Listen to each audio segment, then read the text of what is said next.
portable tape recorder has been a big benefit to us in passing some of the time away in our transit out to the moon.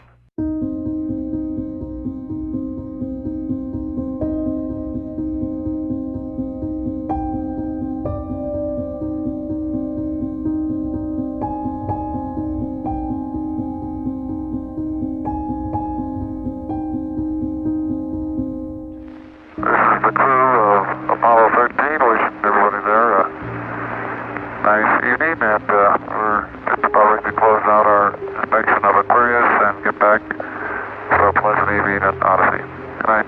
It was plagued by bad omens and bad luck from the very beginning. 13, we've got one more item for you when you get a chance. We'd like it to stir up your cryo tanks. It never really converged to the point where you felt you really had total control of what was going on. Okay, stand by. About the time you'd turn the corner, something new'd show up.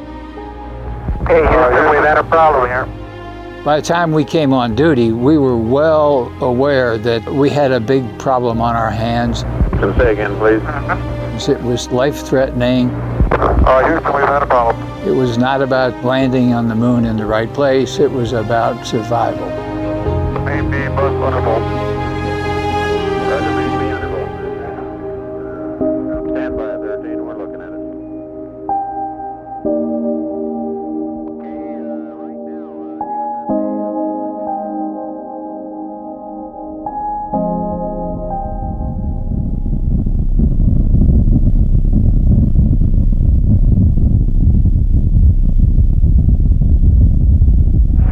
Saturn V building up to 7.6 million pounds of thrust, and it has cleared the tower. This is Mission Control Houston. We appear to have a good first stage at this point.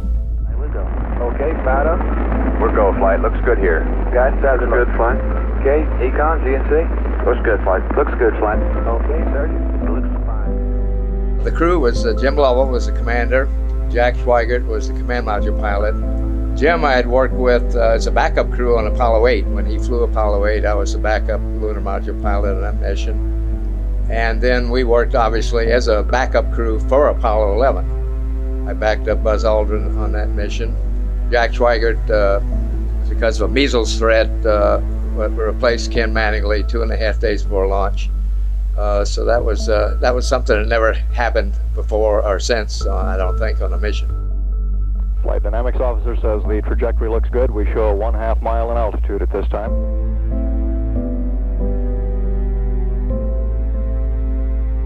We had 4 teams in mission control. We did this from a standpoint of easing the shifting schedule, being able to train for very specialized events during the course of the mission. And then one of us always designated as sort of a lead. And basically the objective of the lead was to address any crises that come up to get your team off the console, and the remaining 3 teams would continue 24/7 support for the mission, as well as picking up a lot of the actions related to the getting the crew back home. I happened to be on console at that time, and we're just right at the very end of our shift. We're preparing for crew sleep period. And one of the last things you do is take a look at the cryogenics and see if you need to stir them up, make them uniform. So you got equalized pressures going into life support system, the fuel cells. We've got one more item for you when you get a chance. We'd like it to stir up your cryo tanks. In addition, I have Shaft and Trunnion for a look at the Comet Bennett if you need it. Stand by.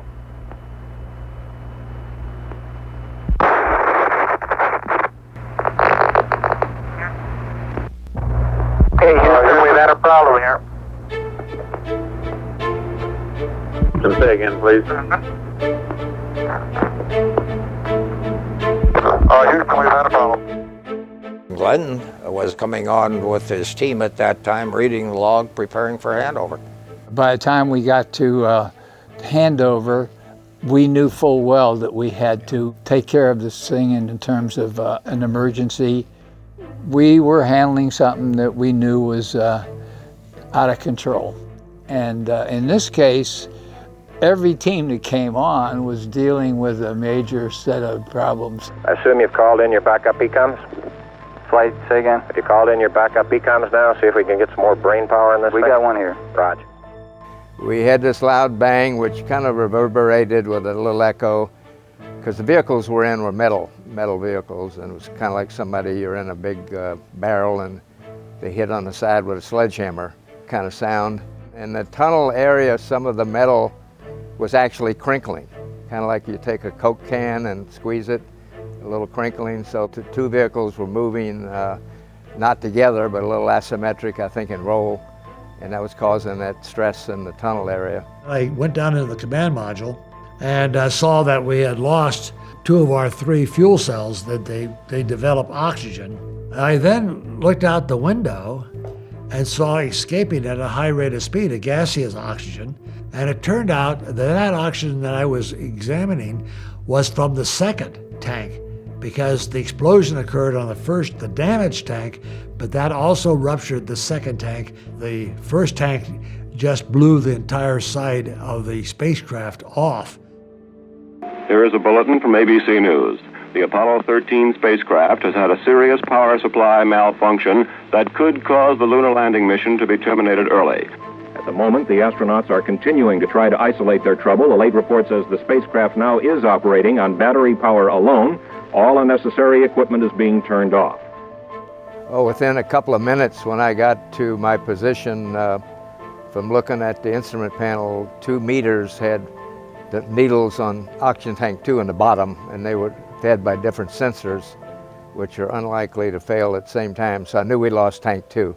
Without looking at mission rules, I knew that was an abort. Here in mission control, we're now looking towards an alternate mission, swinging around the moon and using the lunar module power systems.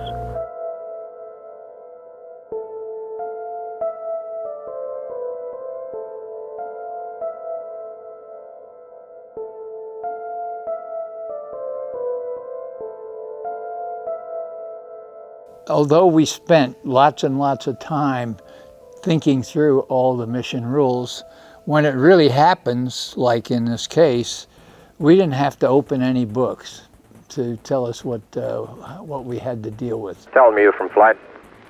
Go ahead, Flight. I want you to get some guys figuring out minimum power in the LEM to sustain life. Since the cryo-oxygen tank blew up, it ruptured the other lines, and we lost all oxygen supply to the fuel cells and the crew module. And the crew module was dying real quickly from lack of power other than the battery, and we didn't want to use the battery because we needed that for entry. This is Apollo Control at 57 hours 46 minutes ground elapsed time. The black team of flight controllers is now on station in Mission Control Center looking at possible alternate missions, as we have an apparent serious oxygen leak in the cryogenic oxygen in the service module. And now in the process of powering down the command module. Less than 15 minutes remaining of technical power to the CSM. The biggest things we had to do in the dying moments of the electrical system in the command module was to transfer the guidance system from the command module to the lunar module.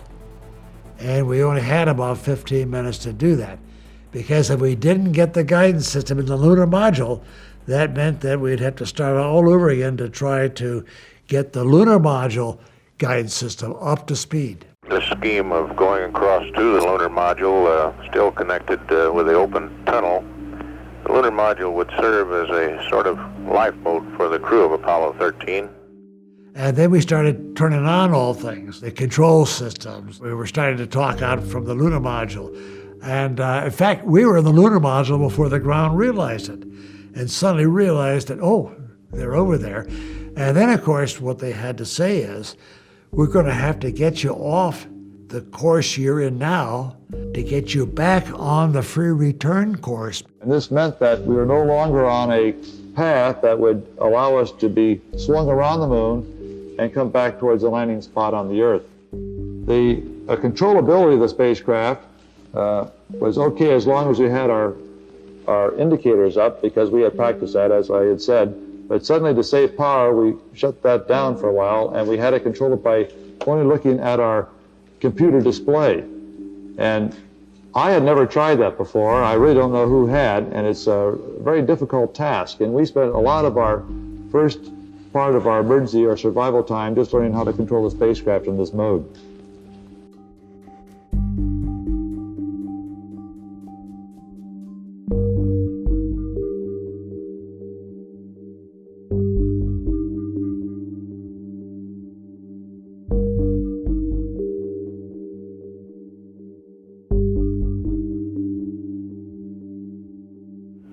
The paracynthion near the moon, they would use the descent propulsion system of the lunar module for trans-Earth injection burn at about 79 hours 30 minutes ground elapsed time.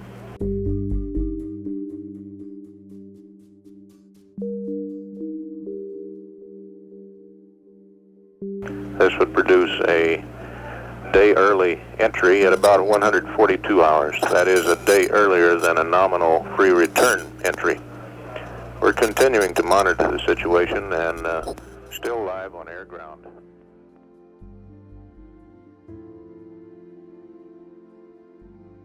No, I think to me the loss of comm was business as usual.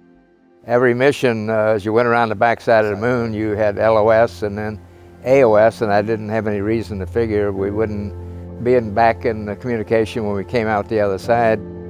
I spent good part of the time with Jack Schweigert primarily. Jim wasn't that interested. He had been to the moon and seen it. We shot a lot of pictures. We had 2 cameras out and we were shooting pictures like crazy, like tourists.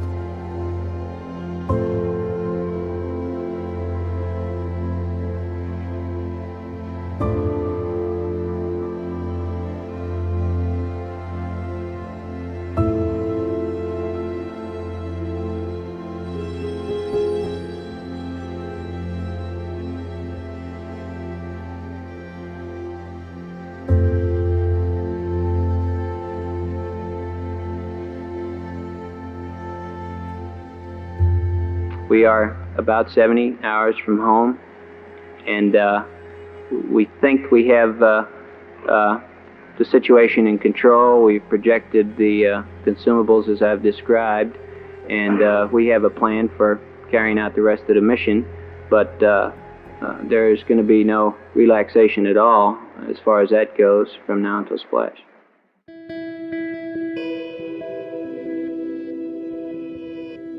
Our first maneuver was to get us back on free return. The second one was to get us home early. The nominal flight time back home was 155 hours if we had done nothing else. But because consumables were critical, and the ground was calculating consumables, and Fred was also doing the back of the envelope type calculation, which he figured if we were lucky we had about 1 hour spare consumables left before we had landed. We had decided, or the ground had decided, to burn at about 2 hours past the moon, at about 79 hours, a maneuver to shorten the time to get home again. Plus X, Raj. We have ignition, Raj. 13%. Ground confirms ignition. 40%. Raj, 40%. That's good at 40. Houston copies.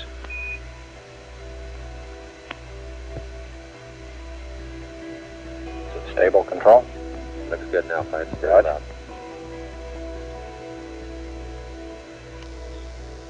Attitude looks good at this point. Roger. FTP. Roger, FTP. Still stable. After that, the ground was very much concerned with power, and we were too.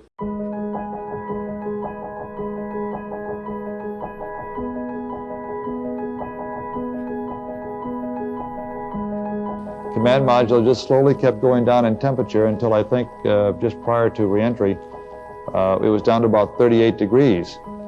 And along with that, it was a sort of a chilling coldness. The walls were perspiring, the windows were completely wet, and it wasn't too healthy. I recall that we went in there to get some hot dogs one day, and it was like reaching into the freezer for the food.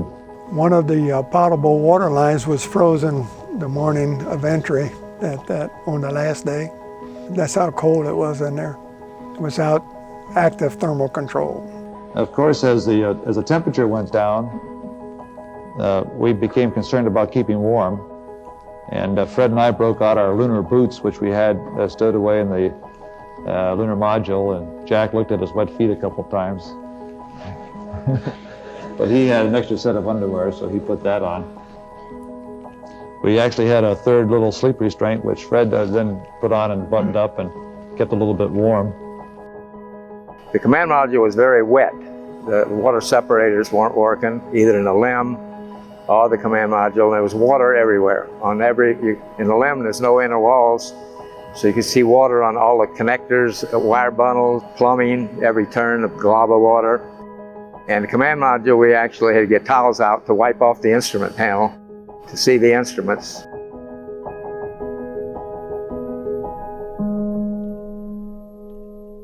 The carbon dioxide canister was filling up quite rapidly, and we had to figure out a way of using the canisters in the command module and place them in the lunar module systems. And the ground read us up a procedure in order to adapt some of the command module canisters for use in the LEM. And as they read this thing up, Jim and I constructed one of these things. At this point in time, I think the partial pressure of carbon dioxide was reading about 15 millimeters. And we constructed two of these things and put them online, and I think within an hour, the partial pressure of CO2 was down to 0.2. So these were very effective devices. About the time that we had the lithium hydroxide canisters in place running on the line, my team came in from the rest period. And trajectory team came up. Jerry Bostic was running that. Basically said, I don't know what's going on, but our trajectory's shallowing out. We had to figure out how to perform a maneuver without a computer display system, and this was one procedure that they developed, I believe, for Apollo 8. The ground, after some tracking, realized that we were not on a trajectory that would get us safely back home, and that we'd have to make another maneuver. We making the burn, and I'll give you a hack here at 2 minutes to go. By this time, the crew stations became a lot different. There are 3 people in the lunar module now, usually built for 2. This last maneuver was going to be unique because we did not have the platform powered up, so we didn't have a normal method of determining the attitude of the spacecraft in order to perform the burn. Roger, 2 minutes, we got it. On Apollo 8, some time ago, we were concerned with perhaps losing a platform on the return voyage home, and since no one had ever made a lunar trip before, we were looking at sort of way out ways of determining how we could make these corrections home. And some of our people here at MSC had come up with an idea about using the terminator of the Earth to orient the spacecraft, and then the sun position to get orientation and pitch. And with that knowledge, we could then make corrections to correct our angle of entry into the atmosphere. And mark it, 1 minute.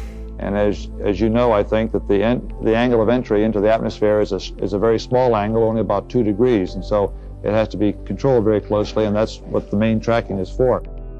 So at 105 hours, they gave us instructions to relight the descent engine, to orient the spacecraft in this manner, and give this particular procedure a try. And when they read up the procedure to us, I just couldn't believe it, because even on Apollo 8, I thought I'd never in all the world have to use something way out as this. Engine arm to descent. And because it was a manual burn, we had a 3-man operation. Jack would take care of the time. He'd tell us when to light off the engine, when to stop it.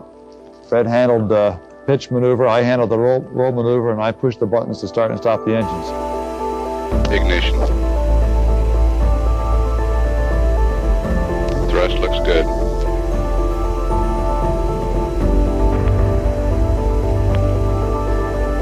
Shut down. 470. Okay, looks good. Nice work. Let's hope it was.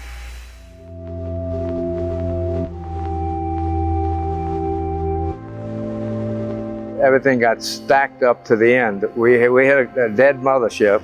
Another big challenge for the ground was to build the procedure in about 3.5 days, how to power it up. We had no procedure to power it up. It had never intended to be ever shut down. And that was a pretty monumental task for a lot of people on the ground.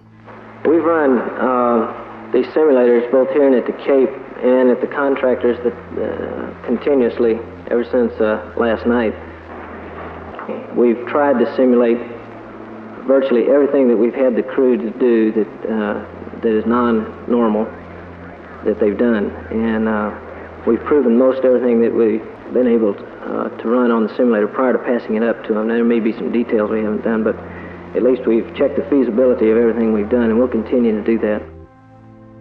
We really threw away the book. We had never powered down a command module in space, and we had never reactivated one.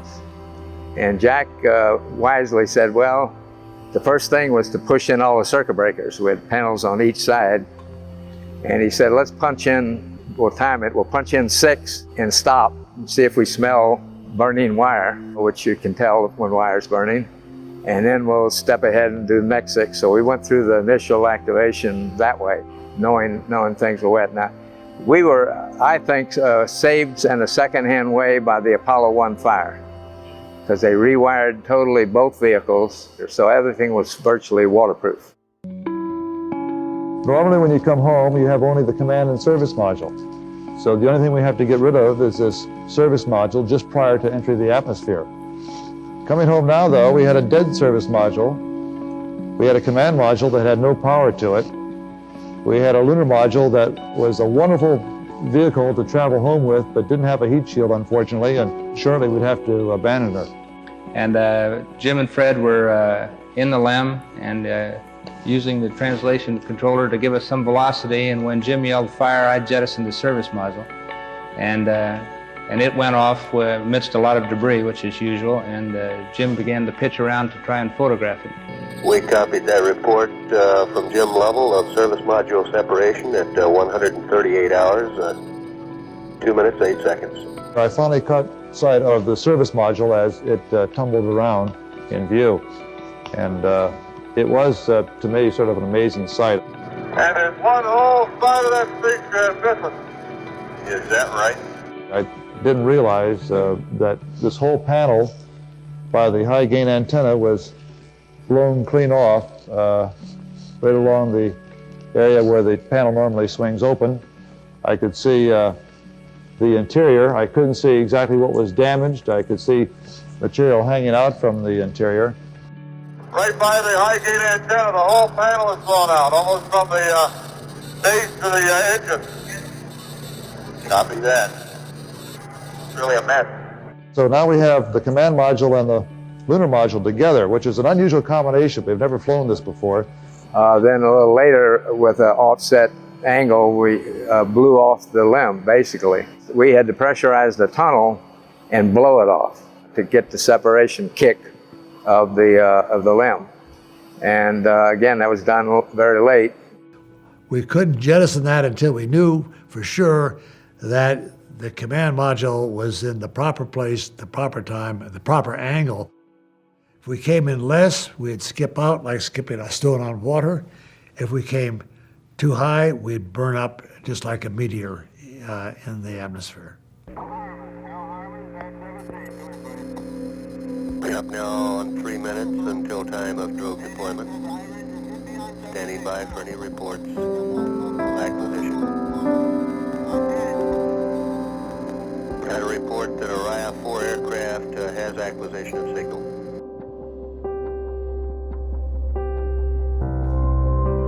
Odyssey, Houston, standing by, over.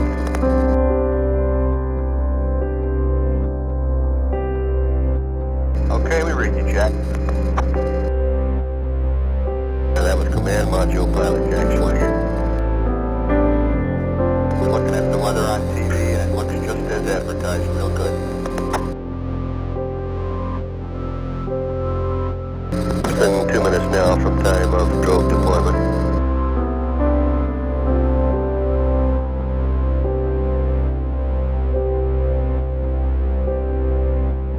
A report of 2 good drogues coming up now for main chutes.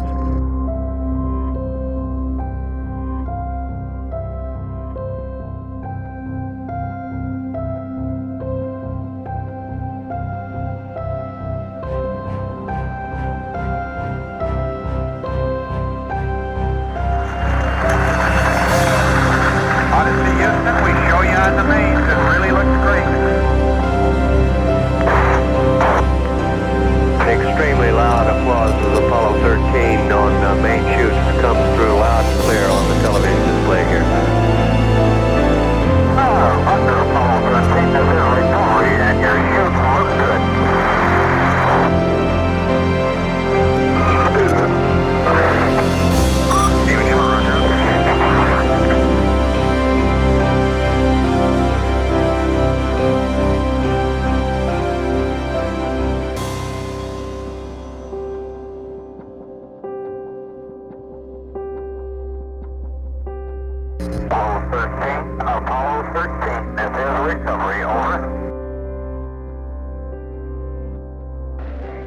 I recall, Captain, that when I spoke to you on the phone, you said that you regretted that you were unable to complete your mission.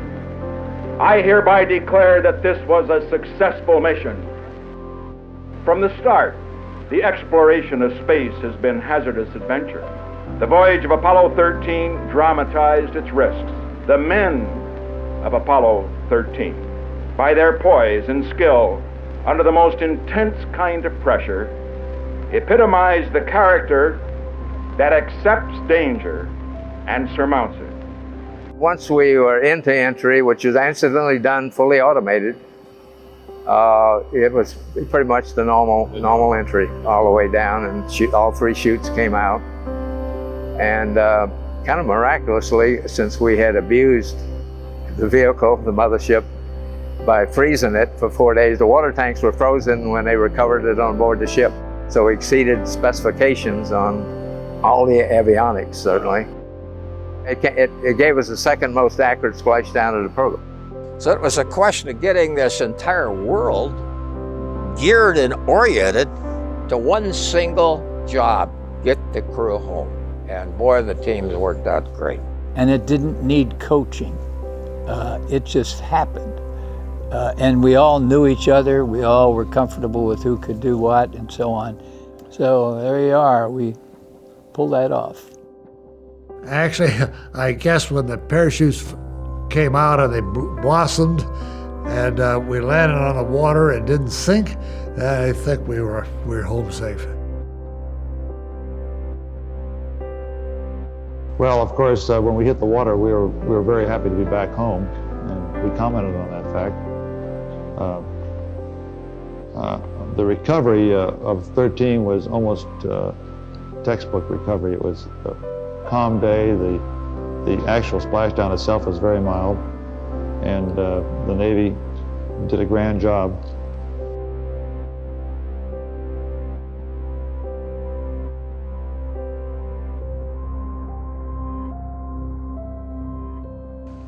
If anything, has increased my confidence in the ability of this nation's space program to take an unusual situation and react to it and come out with a successful conclusion. I consider recovery of the crew a successful conclusion of it. But I have nothing but the utmost admiration for the people on the ground who work tireless hours to get us back.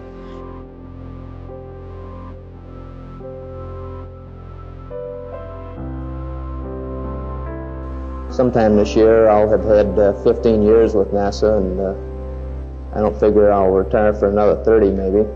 So I'll just do whatever job the agency decides is the best place I can be and to contribute the most.